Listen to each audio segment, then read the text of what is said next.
तो ये आज हम लोग law of conservation of momentum का डिराइवेशन करेंगे, ठीक है। तो लॉ ऑफ कंजर्वेशन हम लोगों को पता है। लॉ ऑफ कंजर्वेशन मतलब क्या होता है? Total momentum before collision should be equal to total momentum after collision. ये है हमारा law of conservation of momentum. अब देखो, ये एक बॉडी है जिसका मास ma है और ये एक बॉडी है जिसका मास mb है। क्या है? mb, ठीक है।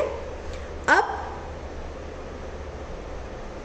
इन दोनों का ही अपना एक इनिशियल वेलोसिटी है। जैसे कि ma का इनिशियल वेलोसिटी हमने ua लिया हुआ है और mb का इनिशियल वेलोसिटी हमने क्या लिया है?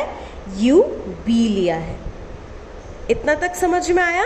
तो लेट टू बॉडीज, एक बॉडी A एक बॉडी B, बॉडी A का मास ma और बॉडी B का मास mb है, ठीक है। अब हमने क्या लिया है? Initial velocity of body A is ua and initial velocity of body B is ub। इतना तक समझ में आया? अब एक केस है, केस ये है कि इसका वेलोसिटी इससे ज़्यादा है, तो इसका स्पीड ज़्यादा है, मतलब ये जाके ढपात करके यहाँ पे जाके टक्कर खा जाएगा, इसका मतलब कोलाइड कर जाएगा, ठीक है। ये दोनों बॉडी अब कौन से स्टेट पे है? कॉलिजन के स्टेट पे है। ये वाला कौन सा स्टेट था? बिफोर कॉलिजन का स्टेट था। ये वाला स्टेट कौन सा है? कॉलिजन का स्टेट है। और ये वाला स्टेट आफ्टर कॉलिजन का स्टेट है। 3 स्टेट है हमारे पास, ठीक है। अब कॉलिजन के वक्त क्या होता है? देखो, कॉलिजन के वक्त हमारा लगता है third law of motion. Third law of motion में क्या था?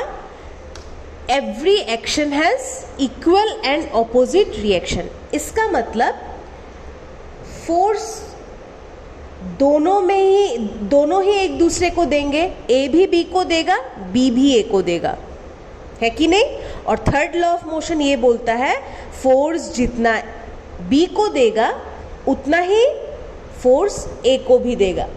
इसका मतलब इक्वल एंड ऑपोजिट होना पड़ेगा। That means force exerted on A by B. Force, line को अच्छे से समझना, फोर्स एक्सर्टेड किस पे? ए पे। कौन, किसने फोर्स दिया? बी ने दिया।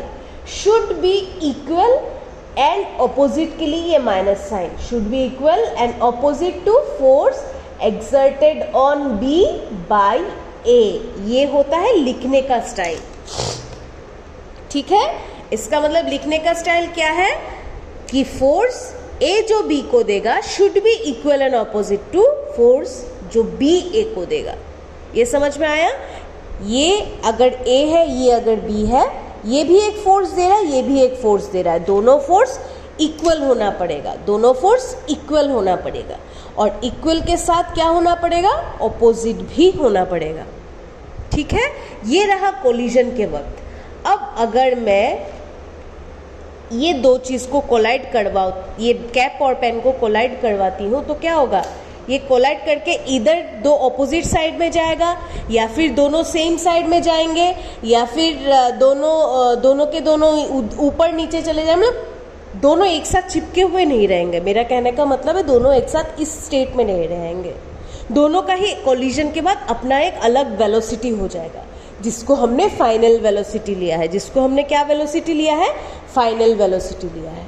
तो ये फाइनल वेलोसिटी को va से डिनोट किया और इस वाले फाइनल वेलोसिटी को vb से डिनोट किया है। इतना तक क्लियर है?